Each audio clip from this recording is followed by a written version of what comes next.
Lepo pozdravljene, spoštovane gledalke, cenjeni gledalci. Eni prazniki so za nami, drugi pred nami. 11. novembra pa praznuje tudi občina Laško. In zato je zdaj z mano v studiu župan občine Laško, gospod Franc Zdolšek. Lepo pozdravljeni. Ja, lep dober večer vsem skupaj. Torej, ko smo ravno pri praznikih, morda vendarle ne vedo dovolj ljudje, da tudi Primož Trubar je bil v vaših krajih, da ste zelo povezani s tem obdobjem reformacije. Ja, Primož Trubar je dejansko služboval v Laški fari in sicer tam nekje od 1528 do 33 točnega datuma ne poznamo oziroma ni določen, je 3 do 5 let je bil tu. Res, da je bil za svojimi idejami in ni bil najbolj priljubljen vse pri meščanih Laškega v tistem času. Zato je tudi kmalu iz Laškega odšel. Bil pa prej tudi nekako služboval v Loki, ki je bila takrat tudi, oziroma še danes, en del Laške prafare, tako da Primož Trubar je bil kar naslonjen, oziroma je kar en del svojega življenja preživel v teh krajih in nekako tudi občina Laško je temu posvetila kar neki pozornosti, zato imamo tudi osnovno šolo Primoža Trubarja Laško, imamo Trubarjevo nabrežje in pa Trubarjevo ulico, tako da jaz mislim, da dveh ulic praktično noben kraj niti v Sloveniji oziroma mesto nima in da mu nekako želimo podati tudi uspešen oziroma primeren pečat njegovemu delovanju v slovenski zgodovini kot taki. Vse pa tle ne smemo pozabiti tudi Antona Aškeca, ki je pa nekako 400 let potem tudi Trubarja obudil in mu priznal dejansko tiste v bistvu zasluge, ki jih je imel oziroma jih ima za slovenski jezik, kot je v bistvu bilo nekako določen z abecednikom in pa katekizmom v 16. stoletju. In tudi Aškercu ste posvetili posebno pozornost, med drugim imate kulturne nagrade poimenovane po njem, ampak o tem bova morda rekla kaj proti koncu. Rekla sem, 11. novembra praznujete, torej zato, ker je pač Sveti Martin zavetnik Fare in Laškega? Mi praznujemo 7. novembra, to je prva pisna omemba, je pa tudi res, da svoje praznovanje potegnemo do 11. novembra, ko je tudi naš farni patron Sveti Martin goduje. In sicer 7. november je zato, ker je to v bistvu prva pisna ohranjena listina, ki Trg Laško in pa Kartuzij Jurklošter nekako omenja in podpisal je Leopold VI. In tam so bile nekako določene medsebojne pravice med samostanom Jurklošter in pa Tržani oziroma Trgom Laško in to je bilo tudi potem pred davnim 10-12 leti izbrano kot primeren datum za praznovanje v bistvu občinskega praznika kot takega. Aha, se pravi, potem pa malo kar posplošimo in rečemo na Martinovo. Prav gotovo. To je v bistvu teden res nekega dogajanja v Laškem, ki se sedaj začne z Martinovo, v bistvu z občinskim praznikom, konča nekako z Martinovanjem. Kot takim seveda pa praktično cel november bojo tekle določene kulturne prireditve kot take. No, ta praznik občinski je bolj proti koncu leta, drugače se pa ves čas pri vas nekaj dogaja, nekaj zelo tradicionalnih prireditev, nekaj je novih. Kako je bilo letos, na primer, z srečanjem Laščanov? Ja, srečanje Laščanov je v bistvu neka zahvala za v bistvu strpnost in pa potrpežljivost in pa tudi sodelovanje občanov občine Laško na sami prireditvi Pivo in cvetje.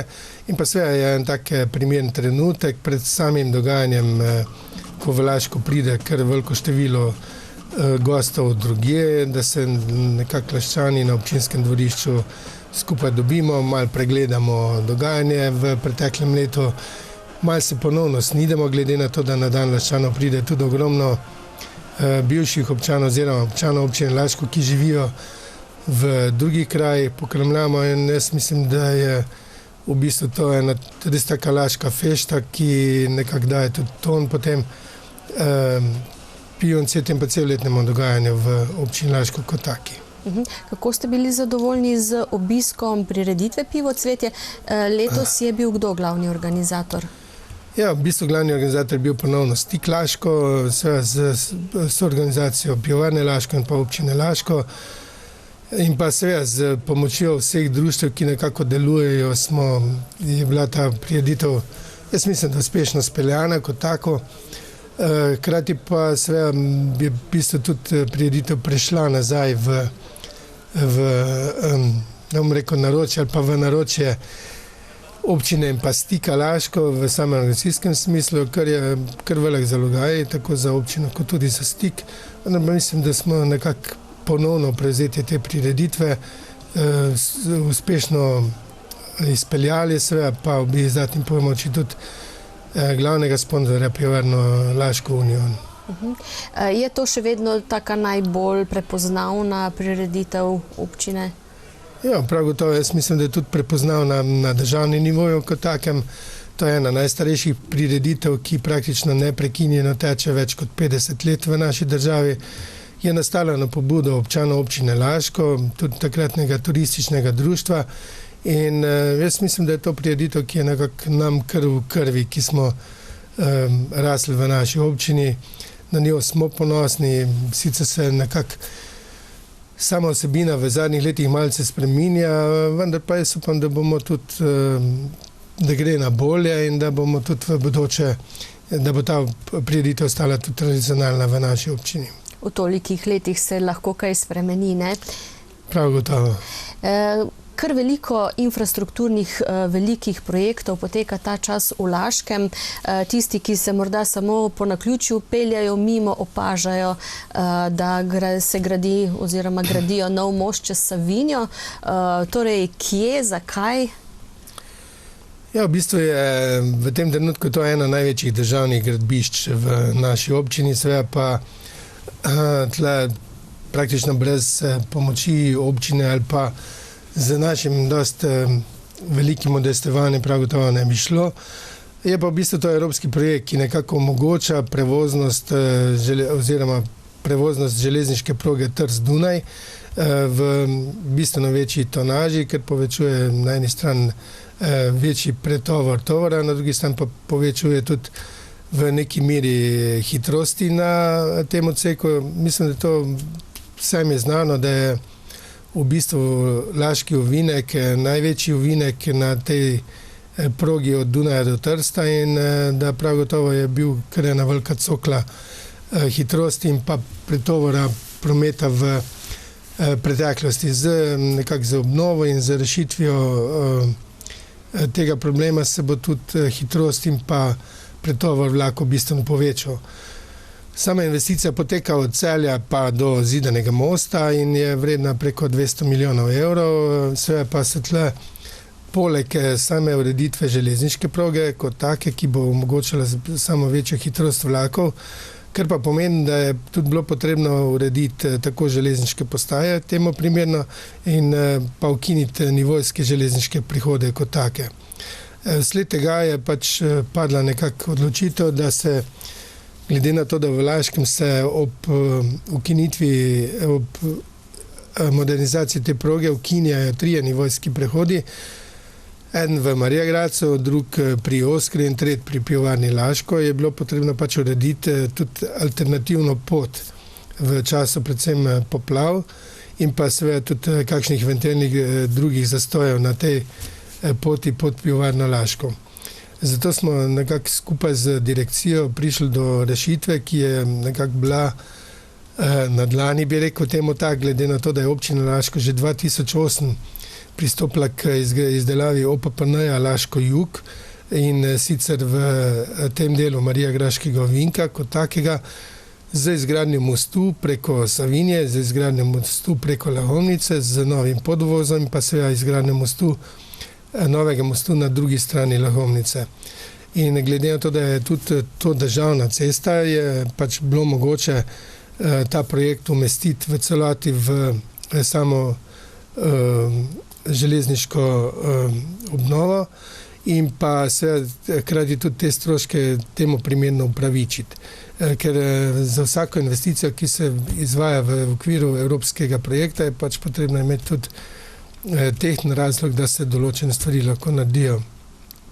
In jaz mislim, da smo prišli do res ene dobre rešitve, tako za Laško, kot tudi za samo železnico kot tako, glede na to, da se zdaj ukinjajo vsi nivojski prehodi v v Laškem, v mestu oziroma v kraju Laško in pa povečuje se praktično prevoznost teh cest in pa ukinja se promet skozi staro mestno jedro za tovorna vozila kot taka. Gre samo za železniški most? Ne, to je v bistvu nov cestni most.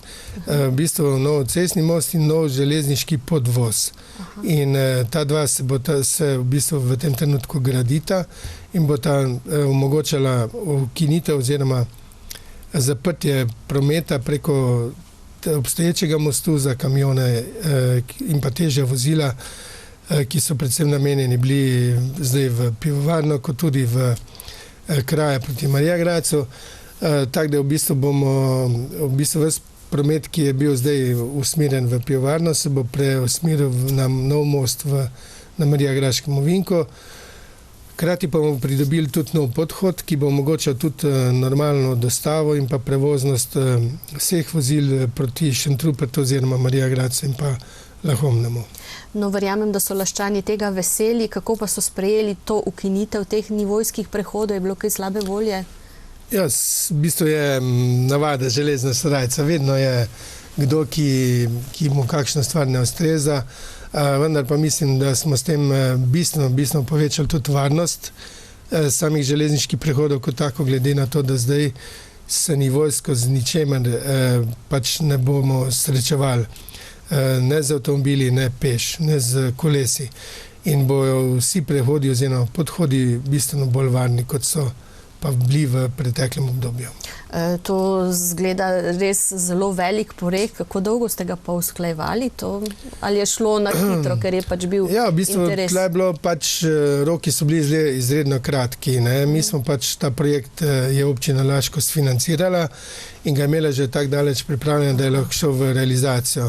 In o predstavitvi prvotnih adaptacijskih pogojev smo pač prišli do zaključka, da je v bistvu možno te manjše popravke obstoječih cestišč nadomestiti z novo infrastrukturo, glede na to, da je bil OPPN Laško jug že takrat sprejet na občinskem svetu in ga je bilo mogoče umestiti v sam projekt obnove železniške infrastrukture Celje-Zidani most. Ta cesta od gasilskega doma do podvoza spada zraven? Ne, ta cesta je v bistvu bila investirana iz strani občinskega proračuna in sicer delno iz 23. člena, ker država nekako sofinancira občine, ki imajo nesorazmerno veliko cestne infrastrukture in pa ostale infrastrukture glede na število prebivalcev in pa seveda iz občinskega proračuna kot takega.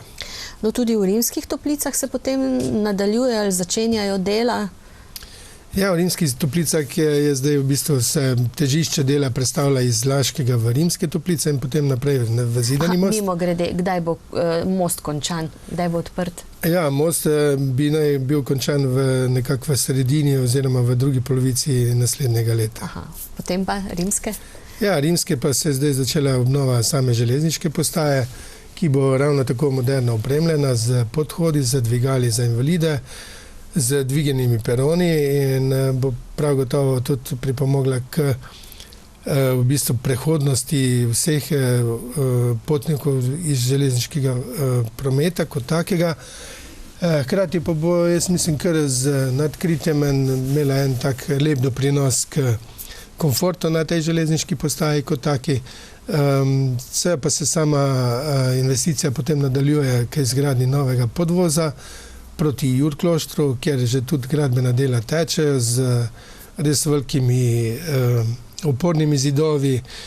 Mislim, da s tem bomo bistveno pridobili in pa povečali varnost hiš, ki so v bistvu na levem bregu Savinje nad železniško progo in pa seveda tudi omogočili samo prevoznost ceste za vsa vozila, tako avtobuse kot tudi večje kamione. No, omenili ste obnovo železniške postaje. Je občina imela pri tem kaj besede na investitorstvo Slovenske železnice verjetno, ampak tako, kako ne izgleda, tako? Ja, jaz smo reči, da smo mi imeli kar dost besede, oziroma mi smo pač dali veliko pobud, takrat, ko je bila idejna zasnova narejena. Idejna zasnova ni bila narejena z podhodi pa z dvigali, ampak je bila bolj skromno narejena. Mislim pa, da glede na to, da se v bistvu ta investicija pelje predvsem zaradi varnosti železniškega potniškega prometa kot takega, je korektno in prav, da se podhodi tudi tu uredijo z dvigali za invalide in pa seveda za ostale potnike kot take. Tako da v bistvu naše pripombe, kot so, nadstrešek, kot so dvigala, so bila že takrat v prvi fazi upoštevana in moram reči, da v bistvu ocenjevalci, ki so ocenjevali Laško kot turistično destinacijo, so takrat nam priznali, da so to ene najlepših železniških postaj v Sloveniji. Se pravi, da se da dogovarjati in da tudi z državo je mogoč dialog. Ja, jaz moram se tle zahvaliti dejansko Ministrstvu za infrastrukturo in pa zaposlenim na direkciji za ceste. Mi smo imeli zelo korekten odnos, ga še vedno imamo, zelo korekten odnos. Kar je bilo pač možen, smo nekako uskladili in so nam šli na roke in plod tega so tudi v bistvu vsi ti veliki cestni infrastrukturni objekti, ki se v tem trenutku v Laškem gradijo. Kaj pa sanacija mostu v Rimskih Toplicah? Ja, v bistvu tle ne gre za sanacijo, gre za novogradnjo tega mostu. Most bo približno 50 do 60 metrov više proti Šmarjeti oziroma proti Laškemu. Vendar pa tega mostu, glede na to, da ni bilo vzroka, da bi ga lahko umestili v samo investicijo obnove železniške infrastrukture, se bo gradil pač iz rednih sredstev Ministrstva za infrastrukturo. Zdaj po nekih podatkih se ne bi začel graditi tam leta 2022-2023, vendar pa imajo na Ministrstvu za infrastrukturo nek drsni plan izgradnje. Se pravi, da ob večjem prilivu sredstev zgradijo več objektov, ob manjšem pa se v bistvu enostavno ta plan zamakne za leto, 2, 3. Tako da jaz si ne bi upal trditi oziroma si ne upam reči, kdaj bo ta most prišel v življenje. Jaz bi si želel, da čim prej mi kot občina bomo naredili oziroma smo že v preteklosti naredili za izdelavo OPPN-ja. Se pravi, vse pripravljeno? Vse pripravljeno, zdaj se v bistvu je projekt že tudi, mislim, da naredijo in zdaj je pač projekt v preverbi. In upam, da bomo nekako uspešni, da se bo ta most čim prej uvrstil v sam državni proračun. Če takole pogledava zdaj občinski proračun, koliko pa sploh je tega deleža, s katerimi lahko potem razpolagate, ga namenjate investicijam, zraven sodelujete pri državnih investicijah, koliko pa tisto, kar redne naloge, mislim, da se tako reče, požerejo? Ja, preko 70% občinskega proračuna je praktično razdeljenega na obvezne naloge, kot so šolstvo, vrtec, potem zdravstvo, sociala in stane nam približno 2,5 milijona evrov letno za vse naše investicije. Seveda pa mi imamo tudi delno, financiramo se iz tega glede na to, da tudi upravljamo vodovod, ker smo v preteklosti pridobili tudi za izgradnjo vodovoda do ustrezna evropska sredstva in se lahko zdaj z amortizacijo pospešujemo tudi same investicije v vodovodna omrežja in kar pomeni, da tudi v tem obdobju gradimo kar nekaj, dograjujemo naše osnovno vodovodno omrežje, da kar nekaj zaselkov vežemo na javni vodovod. No, ljudje so najbolj občutljivi, se zdi, na ceste, pa mislim, da ste na novo asfaltirali vendarle kar nekaj cestnih odsekov v Šentrupertu, pa Gabrno, Trnovec, Sedraž, Belovo. Ja, mi si želimo še več. Prav gotovo, tako kot ljudje si želijo dobro cesto do svoje hiše, mi tudi želimo čim več cest asfaltirati, ker to pomeni tudi na dolgi rok bistveno manj stroškov vzdrževanja kot pri makadamu. Glede na to, da je teren pri nas izredno hribovit, pomeni, da ob večjih nalivih se pri nas v bistvu naredijo res grde razpoke oziroma grde poškodbe na cestiščih, ki nas kar dosti stanejo. In če uspemo čim več, če bi uspeli praktično vse ceste asfaltirati, bi bilo za nas kot občina najboljš, prav gotovo bi bili pa občani isto zadovoljni. Vendar pa glede na omejena sredstva je to praktično v tem trenutku nemogoče. Trudili se pa bomo, da bomo čim več cest dejansko poasfaltirali, s tem omogočili čim boljši prevoznost posameznih občanov do njihovih domov. Imate kak večletni plan, kako naj bi šle ali pač kakor... Ja, mi v bistvu planiramo vedno na osnovi potreb oziroma plana naših krajevnih skupnosti kot takih. Krajevne skupnosti upravljajo tudi javne poti in te so osnova potem za izvedbo našega letnega plana na občinski ravni. Vse pa predpogoj je pa urejenost, lastniška urejenost posameznih cestišč in tam, kjer so pač lastniško urejena zemljišča, so pač v bistvu nekako v prioriteti. Zato v bistvu vedno apeliramo na občane, da čim prej uredimo lastniško razmerje, ker praktično občina po zakonu ne sme graditi na tujem zemljišču, ne, in če ni preneseno zemljišče oziroma če ni zemljišče občinsko, mi praktično ne smemo niti urejati, niti asfaltirati takšne ceste. Pa so pripravljeni krajani odstopati take metrčke, polmetrčke cest? Ja, jaz mislim, da večina je. Ne. Jaz moram reči, da sigurnih je preko 90% takšnih, ki so v zameno za to, da dobijo pač potem asfaltno prevleko, tudi pripravljen odstopiti zemljišča. Čeprav jaz trdim, da je ravno na tem prometnem delu z zakonom v bistvu o stvarnem premoženju, ker na terenu kaotično razmerje, glede na to, da se v socializmu 50 let niso delali v bistvu odpisi oziroma niso se beležila dejanska stanja, ker je bilo pač takrat vse naše.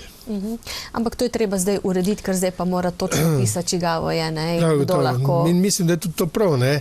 Je pa res, da glede na to, da mi imamo 420 km cest, je to kar proces in ga ni mogoče v enem letu narediti v celoti.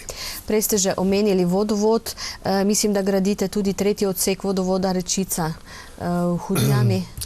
Ja, to je v bistvu en del, to je približno 450-480 tisoč evrov vreden projekt, mislim, da je tam za 50-60 hiš, hkrati urejamo tudi en del cestišč. Moram reči, da me je kar malo presenetilo, glede na to, da so se v 90-ih letih gradil vodovod Rečica Laško in da prav ti predeli, skozi katere je tekel vodovod, bivši, tega tudi zraven obnavljamo, občani niso bili oskrbljeni z javnim vodovodnim omrežjem. Se pravi, tekel je mimo? Ja, po njihovih zemljiščih, ampak niso mogli dobiti vode, ne, tako da v bistvu to je bil visokotlačni vod, ki bi zahteval pač dodatne investicije, zato da se pač bi lahko zgradil vodovodno omrežje za občane. Mi smo zdaj v bistvu glede na to, da je v tem delu bistveno manj vode, kot je bilo takrat predvideno, menjujemo tudi ta glavni vod proti Laškemu. Kdaj naj bi bil zgrajen? Ja, ta vodovod bo zgrajen v tem mesecu, tako da bo v bistvu tudi predan občanom v uporabo. Kaj pa kanalizacija? Ja, kanalizacija je pa večji projekt, ki nekako zajema kar velik del Laškega in pa periferije okrog Laškega, kjer še nimamo kanalizacijskega omrežja, hkrati pa v bistvu je smotrno zgraditi to omrežje kot tako. Ta celotna investicija bo znašala približno 2,5 milijona evrov. Je v bistvu bo sofinancirana za sredstva regionalnega razvojnega sklada, kjer smo v bistvu nekako tudi ta projekt prijavili in imamo tudi sredstva odobrena, tako da računamo, da bo niso še pa potrjena, tako da v bistvu jih še ne moramo koristiti. Tako da računamo, da bomo naslednjem letu s tem projektom tudi začeli. Zajema pa kar velik del Laškega z starim mestnim jedrom v nekem delu, potem del Strmca in pa del v bistvu področja proti Marijagradcu, potem en del proti Jagočam in pa del proti Rečici. Se pravi, takrat bo tudi zelo, da ne rečemo razkopano, ampak veliko gradbišče.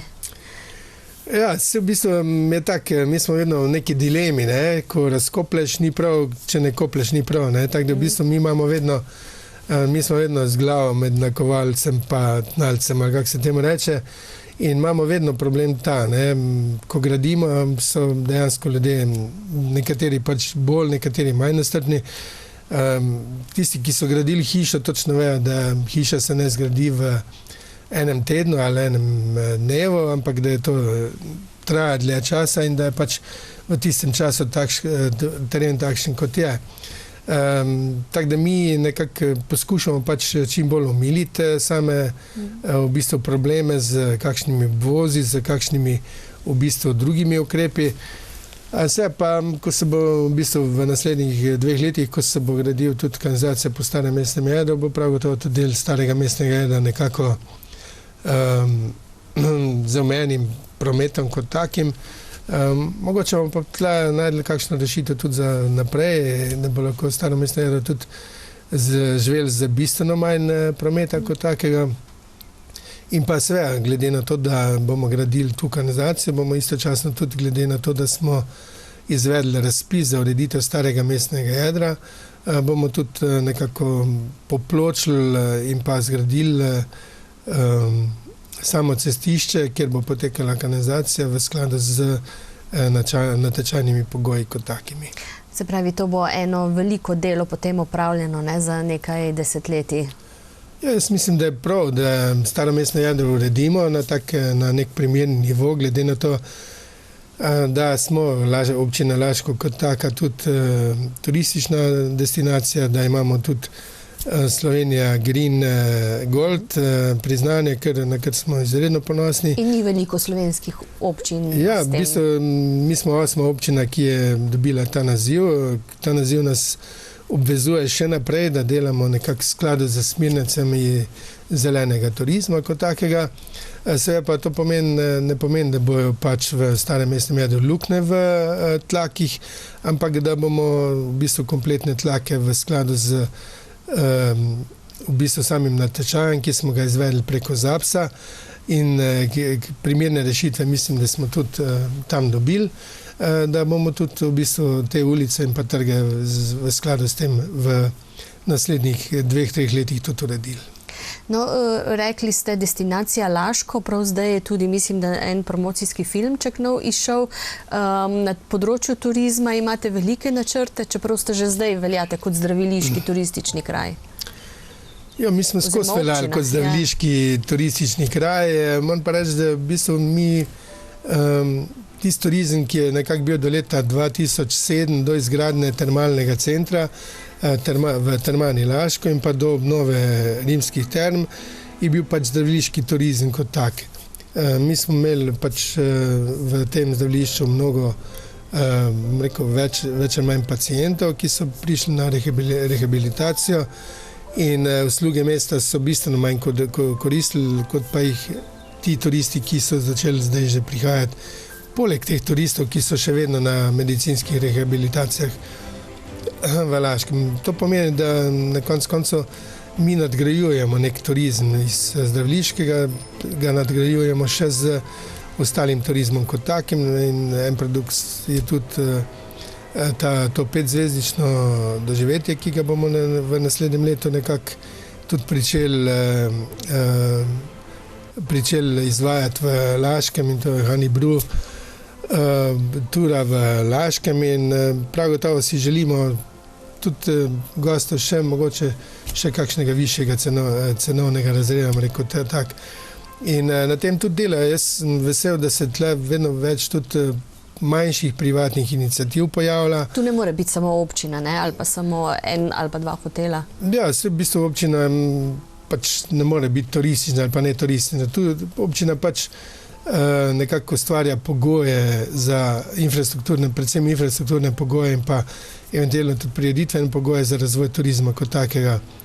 Na investitorjih, na občanih je pa, da v bistvu to izkoristijo in s tem tudi si bistveno bolj izboljšajo materialni položaj kot takšen. Torej, da od turizma tudi kaj zaslužijo, ne? To ni več bogokletna misel. Predvsem to, jaz vedno pravim, da mi vlagamo v turizem predvsem zato, da bi izboljšali materialni položaj tudi naših občanov, da so v bistvu bistveno bolj varni, da imajo neke tudi privatne dejavnosti, ki nekako dopolnjujejo naše osrednje turistične ponudnike, kot sta Termana Laško, Rimske terme in pa tudi Akvaroma, in da v bistvu poskušajo turistom nuditi čim več in to za primerno ceno, da tudi v bistvu tisti, ki primerne stvari oziroma storitve nudi, tudi od tega primerno živi.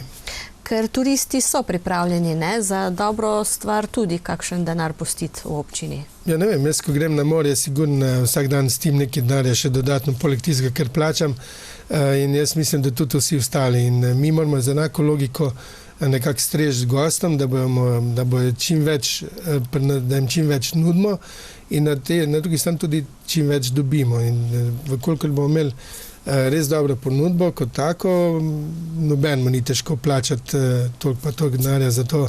In vsak, ki gre na dopust, jaz se mislim, da poleg tistega rednega penziona najše sabo še nekaj gotovine, ki je pripravljen tam tudi v noči, tako za spominke, za kakšno primerno večerjo, za kakšno drugo zadevo, ki je na voljo v kraju kot takem, za kakšen izlet, za oglede krajev okoli tega. Ko ste omenili morje, z Novim Gradom še sodelujete? Ja, z Novim Gradom še vedno sodelujemo. Jaz mislim, da imamo korektne odnose.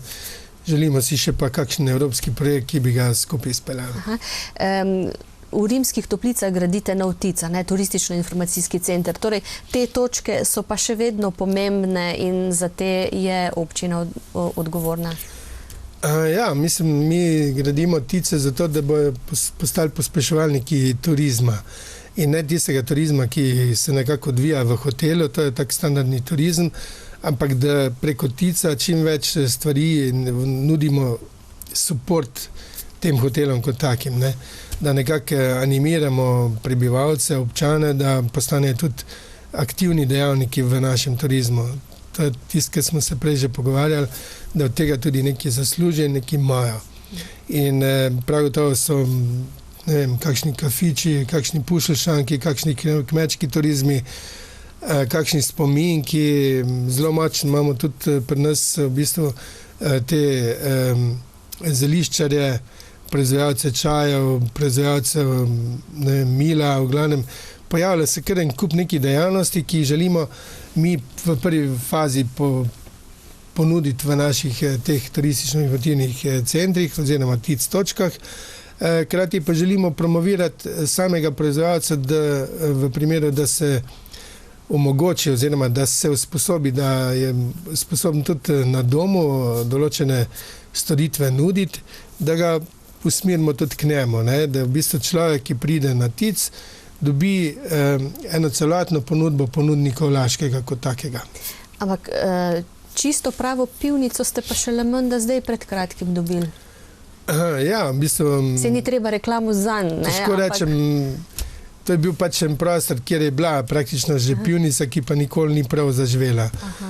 Zdaj pa v bistvu po parih letih, ko smo se trudili, kdo bo najemnik, vedno smo imeli milijon enih idej, vse te od idej, tudi pa v bistvu kakšna krava crkne, če te prve navadiš, da bo brez hrane, pa brez vode, pa nekak ni, ne. In zdaj sta se pač odločila dva, ki sta prišla z idejo v mojo pisarno. Jaz sem bil pač vesel, da se sploh kdo odločil, da bo to vzel najem. In mislim, da se te zadeve kar na prav način lotila in da pivnica postaja kar en tak pomemben dejavnik v ponudbi Laškega kot takega. In želeli bi si še kakšnega v Starem mestnem jedru kot takem. No, letos je bila tudi odmevna prireditev Laško Gušt Fest, ne? To je nekaj novejšega. Ja, to je v bistvu nekako se nadaljuje. Mi smo imeli v prejšnjih letih Laško med obema vojnama, potem smo imeli enkrat obiske kralja Aleksandra v Laškem, 2-3 leta nazaj v stari Jugoslaviji. Skratka, v bistvu ta prireditev nekako teče pod okriljem Turističnega društva Laško in pa Stika Laško. Sodelovali so v tej prireditvi vsi, tudi ostala društva, ki nekako delujejo v Laškem. In mislim, da je bila kar ena prijetna popestritev.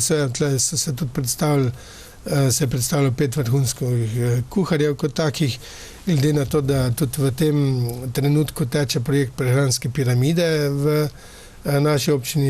Jaz mislim, da je bila kar prava popestritev in pa prava smeritev v ta del. Videli pa bomo, kako se bo ta prireditev sama kot taka nadgrajevala. Mi bi si želeli, poleg piva in cvetja, prav gotovo še bistveno več manjših prireditev, ki bo zapolnjevali v bistvu neko dogajanje skozi celo leto v Laškem. Praznik ekoloških kmetij ste gostili? Ja, to smo v bistvu društvo Deteljica, organizirali ta praznik ekoloških kmetij. Mi vedno več, tudi kot občina, vlagamo v proizvodno zelenjave in pa kmetijskih pridelkov doma.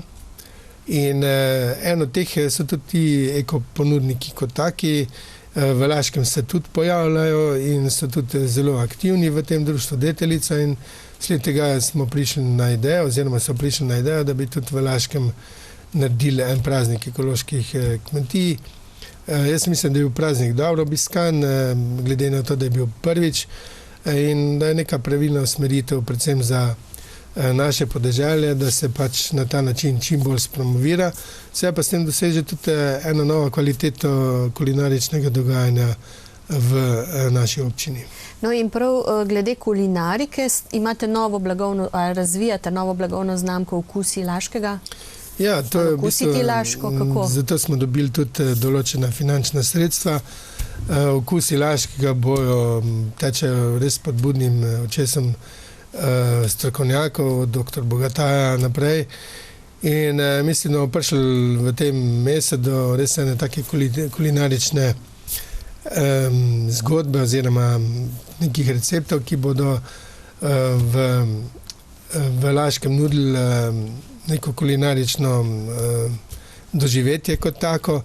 Na eni strani, na drugi strani pa v bistvu bomo tudi z etiketo Okusiti Laško pač nagradili tiste, ki bojo v tej shemi sodelovali in s tem jaz upam, da bomo tudi dvignili neko prehransko kulturo v občini kot taki.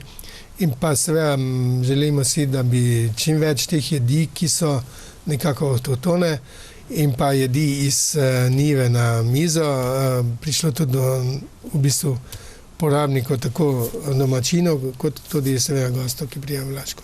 No, tukaj sodeluje recimo tudi Termana, kar ni čisto vedno samo po sebi umevno, da se vključujejo take zdaj že ugledne družbe v to dogajanje.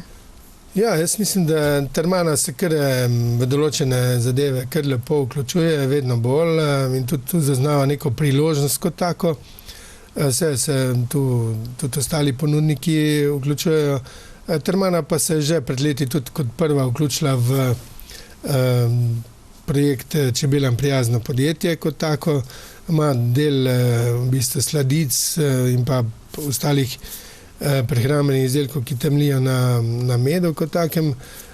Jaz mislim, da je tudi to priložnost za Termano Laško kot tako, da se v to programsko shemo vključuje.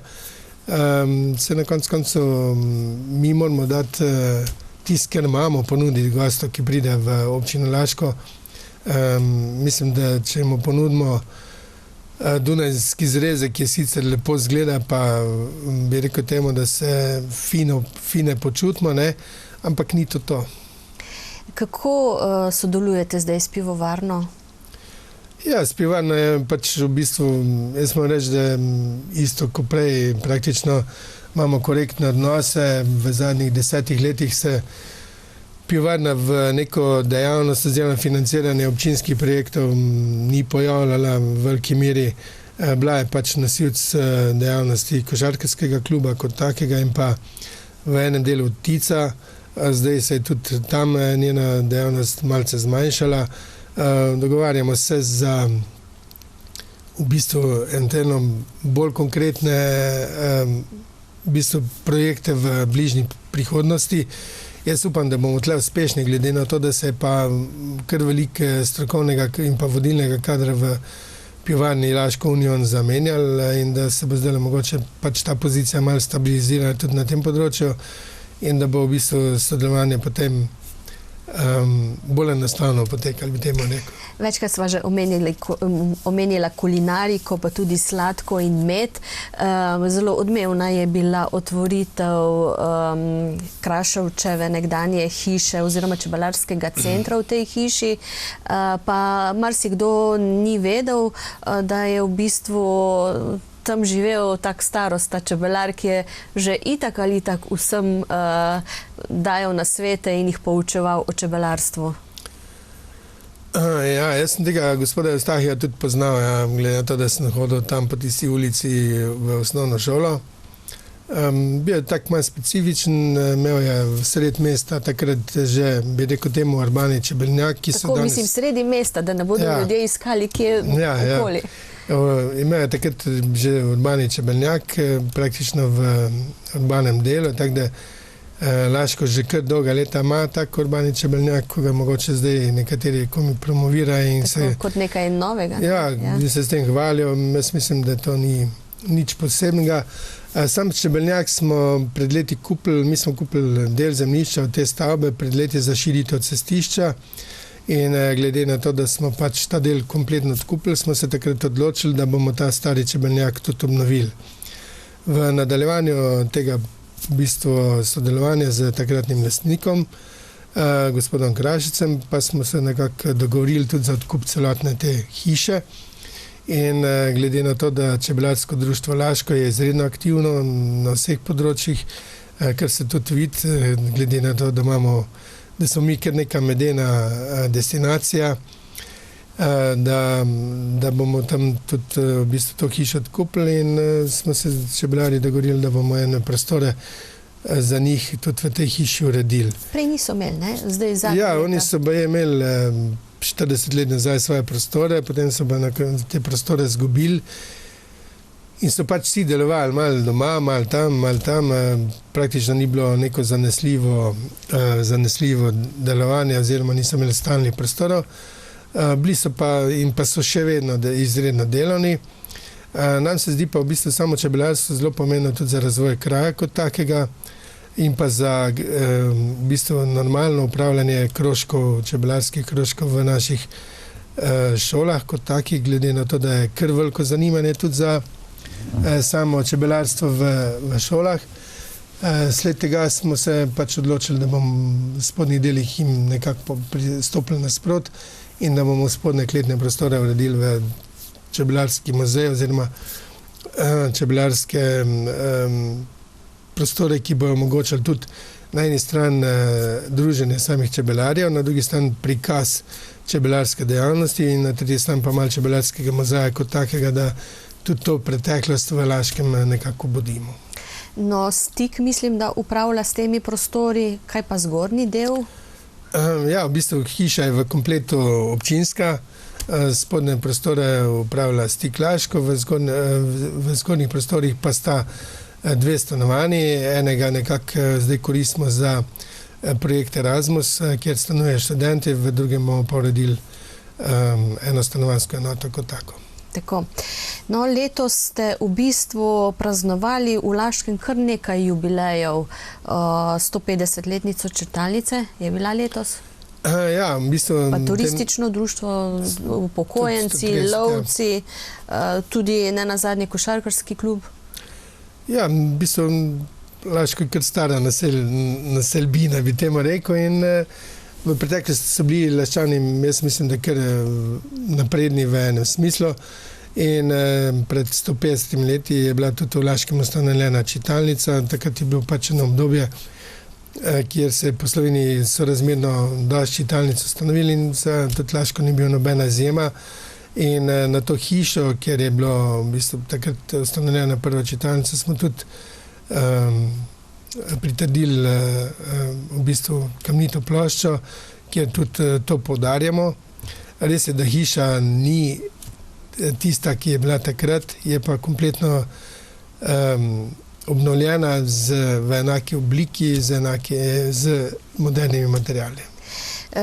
Veliko imate oziroma uspešnih, ne samo društev, tudi posameznikov, ampak če mogoče se ustaviva pri laških mažoretkah, ker so menda letos praznovali 30 let, pa so tudi državne prvakinje, tako kot Godba Laško, ki je tudi en tak velik promotor občine. Ja, jaz upam, da bo tudi novo vodstvo Pivovarne Laško Union to zaznalo, oziroma da bo jih akceptirali tako, kot so jih v preteklosti, ker pomeni tudi nemoteno delovanje njih. Prav gotovo so sredstva, ki jih namenjamo mi delovanju tako mažoretne skupine kot Godbena Pihala, premehna za tak standard, in jaz upam, da bomo nekako s pivovarno dosegli tudi dogovor, da se še ta dejavnost nekako enako promovira in da se tudi poleg, da so zaščitni znak občine Laško, da so tudi zaščitni znak Pivovarne Laško Union.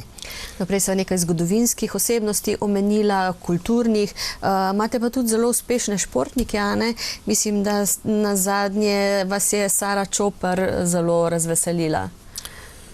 Ja, Sara je postala svetovna in mladinska prvakina v plezanju in pa mislim, da osvojila še srebrno medaljo na Evropskem prvenstvu. Tako da mi smo navdušeni nad njo. Res je, plezanje ima kar neko tradicijo. Ampak je osnovnošolka še?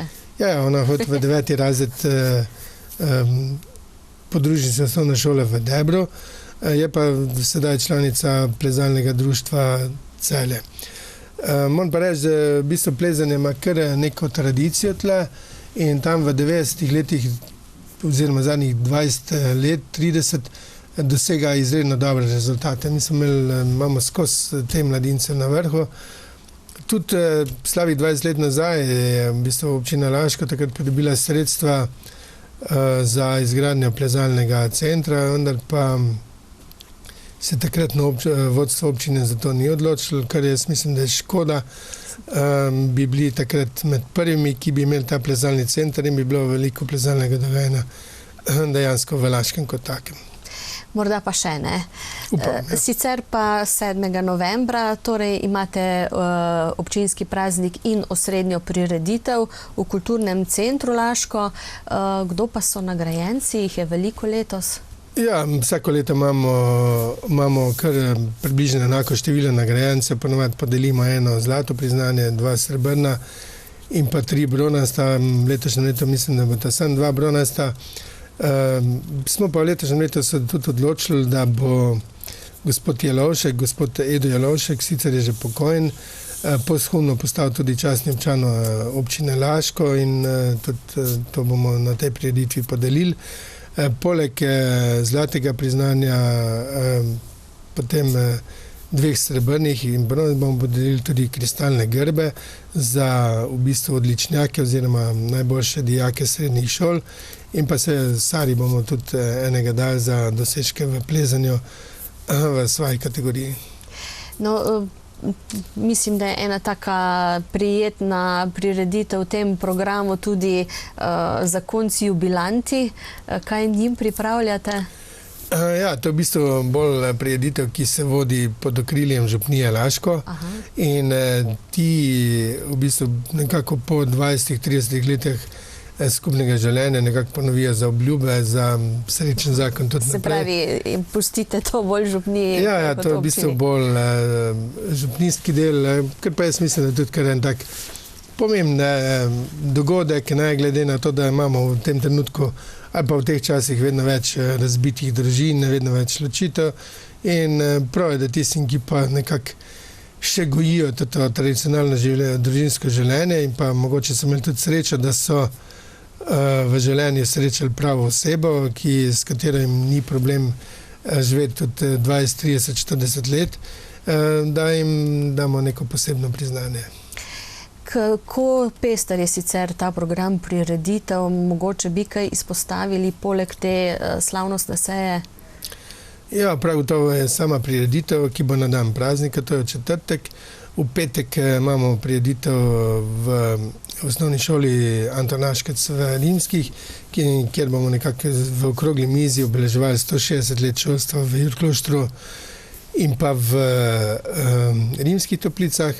V soboto je prav gotovo, vabim se na pohod po Trških poteh, ki je vsakoletni pohod. Hkrati pa bomo tudi v dopoldanskih časih predali uporabi strelski dom, obnovljen praktično 3/4 nov strelski dom v Rečici, kjer domuje tudi eno najboljših strelskih društev v naši državi, to je strelsko društvo Dušan Poženel. In mi smo v lanskem letu oziroma v zadnjem letu skupaj z strelskim družino pristopili k večji investiciji, ker so dobili zdaj primerno strelišče z vsemi dovoljenji za streljati. Vse pa smo veseli tudi, da se je povečal prostor za zračno pištolo in puško na 10 metrov, tako da ne vem, naredili smo jim kar lepe pogoje za delovanje in glede na njihove rezultate so si to tudi zaslužili. Je šlo vse iz občinskega proračuna? Ja, v bistvu v veliki večini je šlo iz občinskega proračuna, del smo dobili tudi na Fundaciji za šport, tako da v bistvu vsak je nekaj doprimaknil, nekaj smo še dobili druge pokrovitelje, tako da se je zgodba lepo zložila skupaj. Vse tle gre zahvala predvsem vodstvu strelskega društva z predsednikom na čelu, ki so bili zelo aktivni pri iskanju dodatnih finančnih sredstev kot takih. Imate pa tudi redno sejo zdaj v novembru? Ja, ta redna seja bo v sredo, v bistvu en dan prej, ker bomo pač obravnavali tekoče zadeve oziroma bomo dali v branje proračun za leto 2020-2021, ker bo tudi srednja točka tega dnevnega reda. In imate kakšne velike investicije v teh predlogih, razen tega, kar ste že prej omenili?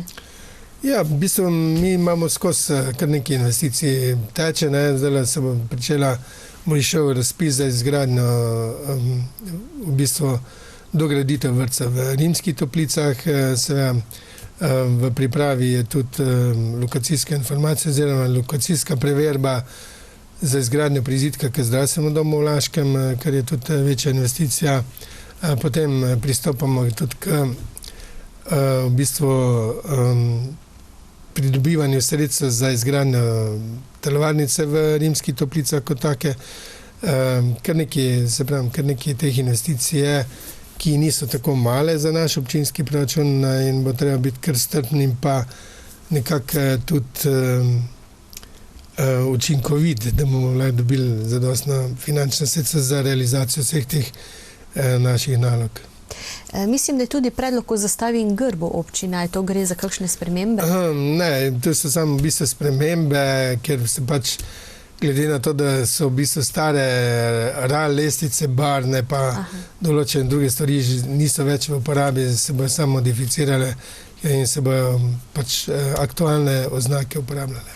17. novembra pa so volitve, kje? Ja, 17. novembra imamo pa ponovne volitve v krajevni skupnosti Jurklošter, kjer je odstopilo 6 članov sveta krajevne skupnosti in volili bomo pač novih 6, bojo pač krajani. Kakšen protesten odstop? Ja, v bistvu tle je bilo pač malo nesoglasja prišli med člani sveta krajevne skupnosti, mogoče malce je bilo, zadeve so mogoče malce prehitre, skrsnale, niso šle po pravi poti, zato so določeni člani odstopili in ko odstopiš je pač, ko odstopi več kot polovico članov oziroma 1/3 članov, je pač potrebno izvesti nove volitve. Se pravi, da so krajevne skupnosti pri vas pravne osebe? Ja, pri nas imajo svoj žiroračun in predsednika in praktično vse. Lahko tudi druge pridobivajo denar ali pač v glavnem iz občinskega proračuna? Ja, jaz mislim, da nimajo ovir, da bi dobili kje drugje denar. Moram pa reči, da se večinoma napaja z občinskega proračuna. In ko sva prej na začetku omenila Antona Aškrca in pa priznanja za kulturne dosežke, prav zdaj mislim, da zbirate še predloge za leto 2020. Ja, zbiramo predloge in ta priznanja bomo v letu 2020 tudi podelili na sam kulturni praznik, to je 7. ali 8. februarja, odvisno pač kdaj ta dan pride, če je na vikend, je en dan prej, drugače pa praktično na sam dan tudi ta prireditev. Tako da vabim vse, ki imajo kakšen predlog, da tudi ga umestijo in pa predlagajo našemu kvijazu za v bistvu predlog na občinskem in potrditev na občinskem svetu. Se pravi, lahko to kdorkoli predlaga, pa verjetno kulturna dejavnost je zelo pestra. Predlogov ne bi smelo manjkati. Ja, v bistvu se vsako leto podeli kar nekaj teh priznanj. Mislim, od 3 do 4, in glede na to, da že praktično to traja 30 let, je to že približno 120 ljudi ali pa 100 ljudi že to dobili. Tako da tiste proaktivne je kar težko zluščiti včasih, glede na to, da vedno vidimo tiste, ki so najbolj aktivni in od tistih je že kar nekaj dobili ta priznanja. Tako da jaz sem pa prepričan, da bodo dali korektne in pa dobre predloge tudi v letošnjem letu. Za december se že pripravljate tudi, ali boste najprej spravili pod streho občinski praznik, pa potem nameščali praznične lučke in razmišljali o prireditvah? Ja, v bistvu se že tudi za december pripravljamo, pripravljamo tudi v bistvu postavitev drsališča za naše najmlajše, tako kot v zadnjih 2 letih. Tako da bo nekako skupaj z postavitev igrišča, drsališča, pa bo tudi prižig lučk. To je, mislim, da je zadnja sobota v novembru oziroma prva sobota v adventu kot takem. Kaj pa, če še na hitro na koncu eno resno temo odpreva, kaj pa 3. razvojna os oziroma to projektiranje mimo Laškega? Ja, jaz mislim, da tle se čist nič ne dogaja, kakorkoli vzeto.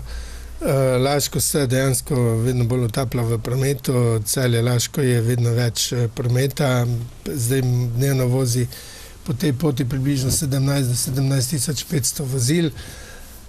Jaz upam, da bo nekako glede na to, da se tudi tiste trase, ki so bile dogovorjene, praktično ne izvajajo, mi ni čist jasen, kako bojo vse te zadeve v bodoče tekle.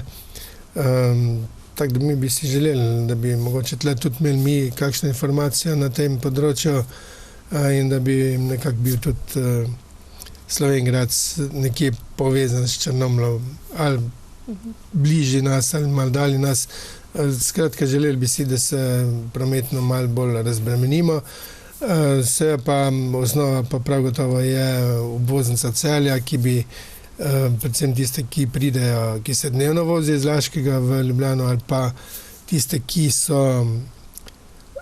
ki pridejo v Laško kot turisti ali pa kot poslovneži, da bi bila pot iz Slovenike do Laškega čim krajša. Sicer, če zdaj povzameva, kako ste zadovoljni torej s tem dogajanjem, z opravljanjem od prejšnjega do sedanjega praznika, boste tako optimistično nagovorili občanke in občane? Jaz mislim, da ljudje moramo biti vedno optimistični, ker v bistvu to nas vodi tudi naprej. Niso vsi zadovoljni, če se dela, takrat smo verjetno nas vse malce kdaj kakšna stvar razjezi, bi temu rekel.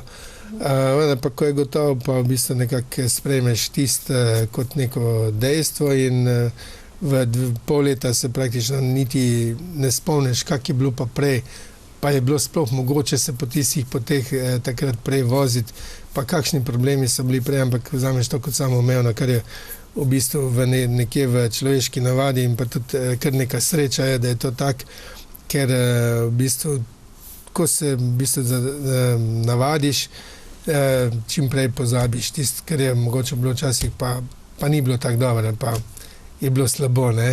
Tako da jaz upam, da vse te investicije, ki so v tem trenutku v Laškem, da bodo doprinesli neko novo kvaliteto razvoja občine kot take.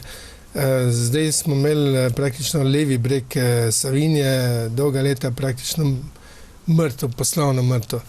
Tako iz strani turizma, kot tudi vsega ostalega. Vse praktično mi, če smo želeli obiskati Jurklošter z avtobusom, smo mogli narediti pot preko Šentjurja. In s tem smo enostavno to točko, neko pomembno točko, ki jo imamo v Laškem, to je Katuzija Jurklošter z okolico, smo enostavno skoraj brisali, bi rekel, iz turističnega zemljevida z izgradnjo novega podvoza, tako v Laškem kot v Rimskih Toplicah, pa je že v bistvu bo to bistveno drugačna situacija kot taka. Je pa res, da nas v naslednjem obdobju ali pa v naslednjem letu čaka največ truda, ki ga želimo vložiti, predvsem v poplavno varnost občine Laško kot take in da čim prej pridemo tudi na tem področju do čim bolj konkretnih rešitev, ki bo na eni strani pomenili bistveno večjo varnost, poplavno varnost naših občanov. Na drugi strani bi pa želeli tudi v bistvu vse te protipoplavne ukrepe nadgraditi v nekem takšnem duhu, ki bi hkrati tudi povečali samo zanimivost Laškega in pa da sam zid kot takšen ne bo neka ovira, ampak da bo v bistvu sam protipoplavni ukrep tudi neka dodana vrednost življenja v Laškem. Skratka, predaha ni. Kljub temu pa lepo praznovanje vam želim in hvala za tale pogovor. Hvala tudi vam in vabljeni v Laško. Tako, spoštovane gledalke, cenjeni gledalci, hvala za pozornost, lep večer vam želim.